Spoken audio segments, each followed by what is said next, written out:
Today we're going to do a detailed examination of a really cool book. It's called Atomic Habits. And the author, James Clear, has this idea, right? He says that tiny changes can actually lead to remarkable results. Yeah, that's a really fascinating premise, isn't it? That we can, unlock our full potential, but just by focusing on these incremental adjustments that build up over time. I think so. What I like about Atomic Habits, though, is it's not just some theory, right? Clear actually gives us a framework, like a set of tools that we can use to put these principles into practice. You're right, and he gives us some really captivating examples, stories about how this actually works in the real world. One that stands out, at least for me, is the story of British cycling. Their transformation in the early 2000s was incredible. Oh yeah. In 2003, they were basically nobody in the world of competitive cycling. But then just a few years later, at the 2008 Beijing Olympics, they were amazing. I mean, they won 60% of the cycling gold medals. It's pretty unbelievable, actually. How did they do that? Well, they had this performance director, Dave Brailsford, and he had this philosophy, the aggregation of marginal gains, he called it. Basically, his strategy was to focus on making these tiny, tiny improvements, like 1% across everything the team did. So not a big overhaul, right? Not a massive change overnight. It sounds like you just made a bunch of small adjustments, but strategically. You got it. And those adjustments were everywhere. The obvious things, of course, like making the bikes more aerodynamic and the riders' training programs. But then there was stuff you wouldn't even think of, like finding the best bike seat cushions and teaching the team how to wash their hands properly so they wouldn't get sick. That's so interesting. So Brailsford understood that even the smallest details could make a difference in the overall improvement of the team. I mean, that's a powerful idea. And this whole idea that tiny gains add up over time, that's really at the core of Atomic Habits, isn't it? It is. It's just like compound interest, right? In finance, you put away small amounts of money consistently. Eventually, you can end up with a huge sum. The same thing applies to our habits, I think. These daily actions that seem insignificant, if you do them consistently, they multiply. They have a substantial impact over time. This makes me think about how often people get discouraged, They're working on something, but they're not seeing big results right away. But Atomic Habits reminds us that, real change, it takes time. You need patience, you need consistency, and you need to trust the process. Exactly. And that's where I think we should talk about shifting our focus, moving away from just goals and looking more at systems. James Clear, he argues that, the key to progress, to making progress that actually lasts, is to focus on the systems and habits that drive those actions, rather than obsessing over the end goal, Okay, so let's unpack that a little bit. What does it mean to focus on systems instead of goals? What's the difference there? Well, you can think about it like this. Goals, those are about the results you want, like the end product. Systems, though, those are the processes that get you there. So if you're only focused on the goal, you might cut corners or give up when things get tough. But if you have a good system in place, you're more likely to, stay on track and to make consistent progress. So, for example, if somebody's goal is to lose weight, instead of just focusing on the number on the scale, they should create a system, right? Like regular exercise, healthy meal planning, and being more mindful of their eating habits. Exactly. And the great thing about focusing on the system is that it takes some of that pressure off the outcome. You're not fixated on that end goal, which can be a little overwhelming sometimes. Instead, you can put your energy into the daily actions that, over time will help you reach your destination. I think that's really important because so often I think we do want overnight success, right? We want that instant gratification. But Atomic Habits reminds us that that's just not how lasting change happens. It's about building those good habits, one little bit at a time. Like building a house, brick by brick. And those bricks, those small actions that you do consistently, they build the structure of your life. Like James Clear says, you don't rise to the level of your goals, you fall to the level of your systems. That's a great quote.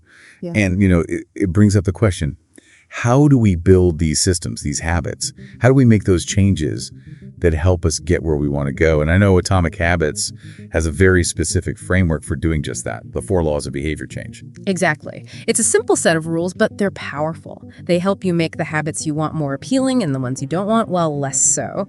It's all about understanding how your brain works and how you can, use that to create change that sticks. Okay, that's pretty intriguing. So let's break down these 4 laws. First one, make it obvious. What does that mean exactly? Well, it's about bringing those behaviors, those things you do almost automatically without thinking, into your conscious awareness. And a really easy way to do this is to just say your actions and intentions out loud. So instead of just thinking, I'm going to eat healthier, try saying, I'm choosing to eat a salad for lunch today because I want to nourish my body. So you're making it a deliberate choice. You're putting that intention front and center in your mind. That's it. And another powerful technique is to use implementation intentions. It's something Clear talks about. And these are basically specific plans that say when and where you'll do a habit. So instead of just saying, I'm going to exercise more, you could say, I will go for a 30-minute run every Monday, Wednesday, and Friday at 7 a.m. in the park. So you're not just saying you'll do it. You're making a plan for when and where. Yeah. You're removing the decision-making in the moment. You're basically telling yourself exactly when and where you'll take action. And that helps overcome that resistance we all feel, that inertia that stops us from getting started. Like putting your workout clothes out the night before or packing your gym bag, right? Exactly. You're making it easier to follow through. You're setting yourself up for success. So, this is making me think about how our surroundings, our environment, can also play a role in shaping our habits. I think we should definitely talk more about that later on. Absolutely. Our environment is super important, but we can learn how to use it to our advantage, too. Definitely. Okay, but let's keep going with the 4 laws. The second law is make it attractive. How do we make those habits, the ones we want, more appealing? One good strategy is something Clear calls temptation bundling. You basically take an activity you want to do and pair it with something you already enjoy doing. So, for example, you might only let yourself watch your favorite TV show while you're on the treadmill. Or, you can only listen to a certain podcast while you're doing chores. I love that. It's like taking something you might dread and turning it into something you actually look forward to. Exactly. You're using that positive reinforcement to help the habit stick. And another thing you can do is to join a culture, like a group of people, where the behavior you want is already the norm. So if you're trying to become a runner, you might join a running club. Being around people who already do the things you want to do, that can give you a lot of motivation and accountability and support. You're finding your tribe, basically. Yeah. Connecting with people who have the same values and aspirations as you. Right. And that sense of belonging can be a huge motivator. It really helps reinforce those positive behaviors. I'm seeing how these 4 laws really work together, how they create a strong framework for building those habits. Okay, let's move on to the 3rd law. Make it easy. I think this one's pretty self-explanatory, right? Well, it is, but there's actually more to it than you might think. It's not just about choosing habits that are easy. It's about taking any habit, even a hard one, and figuring out how to make it as easy as possible to do. Okay, so how do we do that? How do we make those habits easier? One way is to just make the habit as simple as you can, reduce any friction. And Clear recommends breaking down habits into smaller steps. He calls this the 2-minute rule. The idea is that you take any habit and you shrink it down to something you can do in just 2 minutes to make it easy to get started. So if you're trying to write a whole chapter of a book, you just tell yourself to write for 2 minutes. Exactly. You make that first step so easy that you just do it. You overcome that inertia, that hesitation, and you get going. And once you've started, you're more likely to keep going, right? It's true. It's like that saying, a journey of 1,000 miles begins with a single step. But sometimes that first step feels impossible. The 2-minute rule helps make it feel more manageable. Right. Another way to make habits easier is to look at your environment and design it to support your goals. So if you want to eat healthier, you might make sure you have healthy snacks easily accessible. And you might get rid of the unhealthy snacks in your house. So you're basically setting yourself up for success, creating an environment that nudges you in the right direction. That's the idea. And this can involve both your physical environment and your social environment. Surrounding yourself with people who support your goals, that can make a big difference. Okay, we've covered make it obvious, make it attractive, and make it easy. Now let's talk about the 4th law, make it satisfying. Why is this one so important? Well, our brains are wired for immediate gratification, right? So if a habit is rewarding, we're more likely to do it again. And the opposite is true too. If it's unsatisfying, well, we probably won't stick with it. So it's not enough to just make it easy, it has to feel good too, right? You got it. And that's where things like keeping track of your habits and rewarding yourself come in. When you keep track of your progress, you can see how far you've come, and that feels good. And when you reward yourself for your efforts, you're reinforcing that positive behavior loop. This makes me think about how we can apply these 4 laws to all sorts of areas of our lives, right? Work, relationships, personal growth. There are a lot of possibilities. Definitely. And that's what's so great about Atomic Habits. It's not just about one thing. It's a set of tools you can use anywhere you want to make a change. I'm already thinking about all the ways I can use this stuff. But before we get carried away, let's go back to something else from Atomic Habits, the idea of identity-based habits. Tell me a little more about that. Sure. So James Clear says that the strongest motivation doesn't come from willpower or discipline. It comes from our identity, who we believe we are. And when a habit becomes part of that identity, it becomes easier to maintain. So it's not about wanting to lose weight. It's about seeing yourself as a healthy person. It's not wanting to write a book. It's about thinking of yourself as a writer. Right. And this shift in identity can be very powerful, I think, because when your actions and your self-image are aligned, they create a positive feedback loop. The habits strengthen your identity, and the stronger your identity gets, the easier it is to keep those habits. It's like a self-fulfilling prophecy. If you act like the person you want to be, you become that person. Exactly. And this brings us to another idea from Atomic Habits. Changing how you see yourself. It's not about denying who you are right now. It's about choosing those parts of yourself that you want to develop and then nurturing them. So instead of saying, I'm not a procrastinator, even though you know you procrastinate, you'd say, I'm working on being more proactive and organized. Right. You're acknowledging where you are, but you're also setting your sights on where you want to go. And that belief in your ability to change, that's what fuels your actions. I'm reminded of another quote from Atomic Habits. The ultimate form of intrinsic motivation is when a habit becomes part of your identity.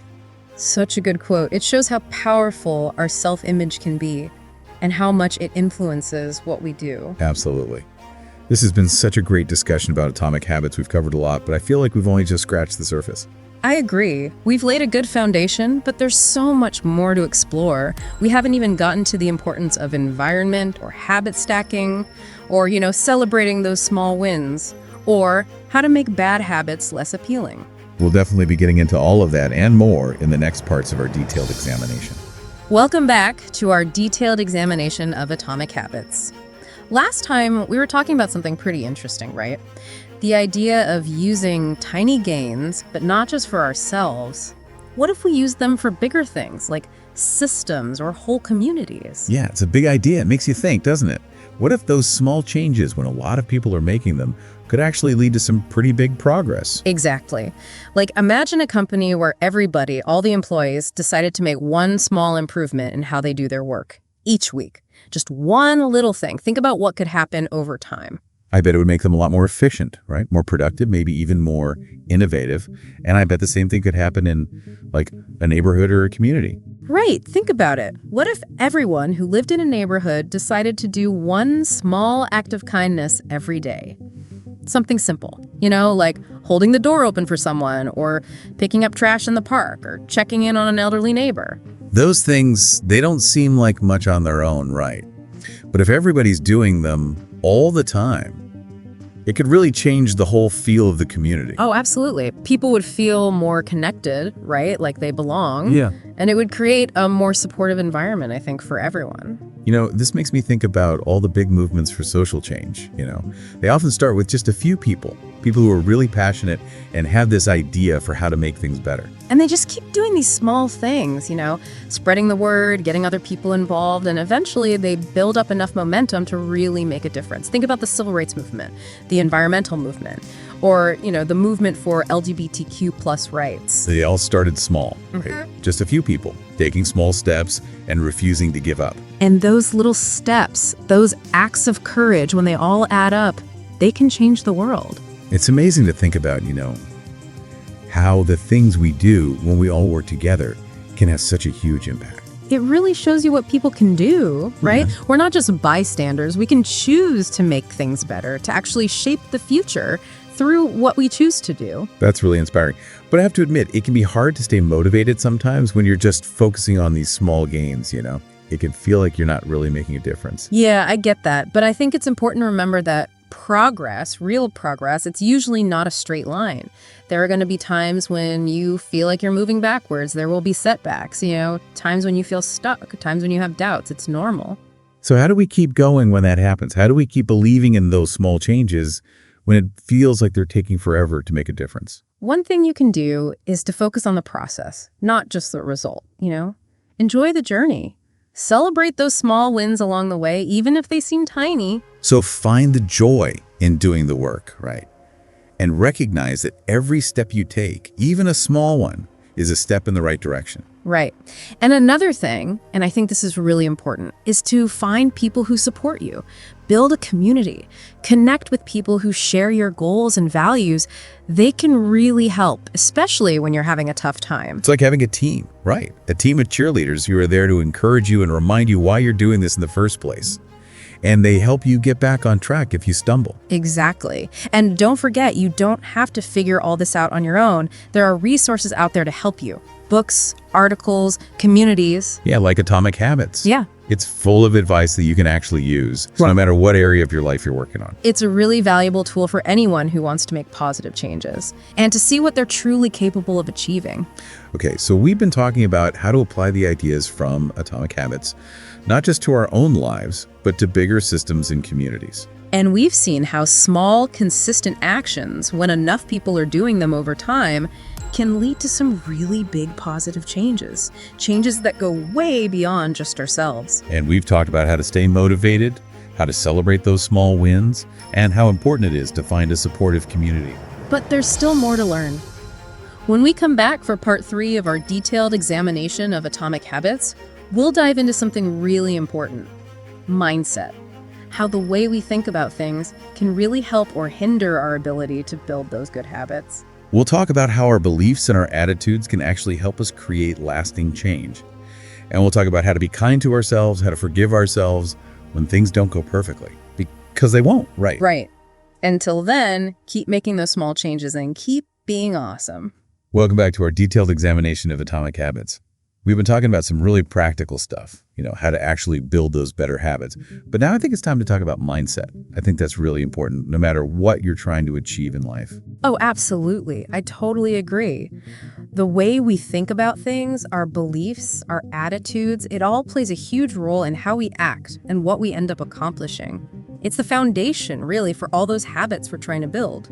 So what kind of mindset helps us build those habits? What do we need to be thinking to really set ourselves up for success? One of the biggest things is to develop what's called a growth mindset. It's this idea that our abilities, our intelligence, it's not fixed, it's not set in stone. We can actually grow and learn and become better at things through hard work and effort. So instead of seeing challenges as proof that we're not good enough, we can see them as opportunities to get better, to learn something new. So instead of saying, well, I'm just not a disciplined person, you'd say, okay, I'm going to work on becoming more disciplined. It's about focusing on the process of improving, right? Yeah. Not just labeling yourself with some fixed trait. That's it. And when you change your perspective like that, it can be really powerful. You start approaching those challenges with a sense of curiosity, You're optimistic because you believe you can learn and grow. That's so true. I think it's easy to fall into that trap of judging yourself, being really critical of yourself. You beat yourself up for not being good enough, and that can really sabotage your efforts to make any kind of change. And that's where self-compassion comes in. James Clear talks a lot about that. It's a really important part of building habits, especially when you mess up, because we all do, right? It's about treating yourself with kindness, like you would treat a good friend, understanding that you're not perfect and that's okay. So you're not going to get mad at yourself for slipping up. You're going to learn from it and move on. You accept yourself, warts and all. Exactly. Because it's not about being perfect, is it? It's about progress. And progress, well, it's messy. It's not always a straight line. There are going to be bumps in the road. This is a good reminder, I think. We don't have to be perfect. We're allowed to make mistakes. And it makes me think about another thing Clear talks about, focusing on what we can control. Oh, yeah, that's so important.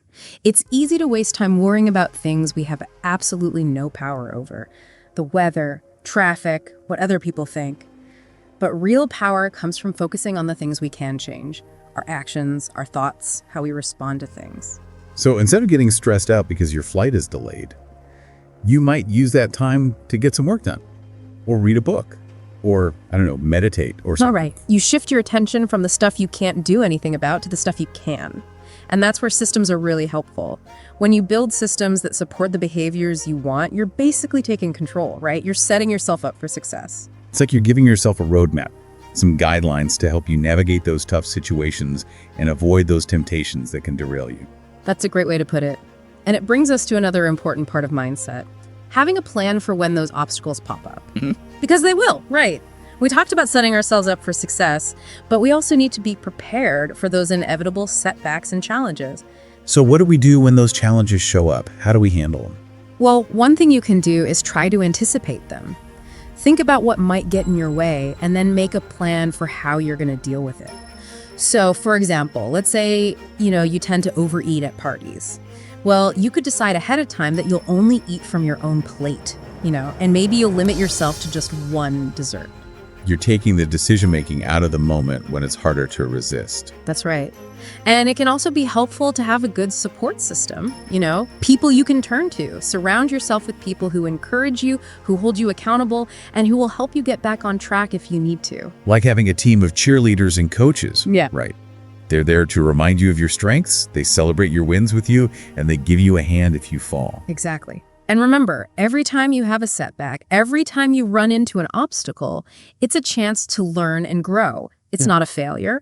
It's an opportunity to get better, to figure out what your triggers are, and to become more resilient. This has been an amazing, detailed examination of atomic habits. We've covered so much: the power of small changes, how important systems are, the 4 laws of behavior chain, those identity-based habits, and now how important our mindset is. We've learned how to use the science of habits, how it can help us make positive changes in any area of our lives. And we've talked about how important it is to be patient, to be consistent, to be kind to ourselves, and to believe in our ability to grow. And as we wrap up this detailed examination, I'd like to leave our listeners with one final thought.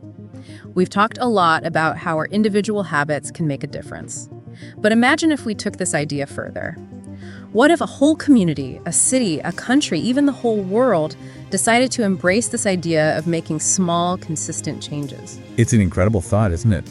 If we all focused on making those small improvements in our own lives and in the world around us, think of what we could accomplish. It would be amazing. And it reminds us that we're all connected, that even the smallest things we do can have a ripple effect, and that those ripples can spread far and wide. So as you go about your day, remember that you have the power to make a difference. Start small, be consistent, and believe that those small changes can add up to something truly extraordinary. Thank you for joining us on this detailed examination of atomic habits. And until next time, keep thinking small and stay awesome.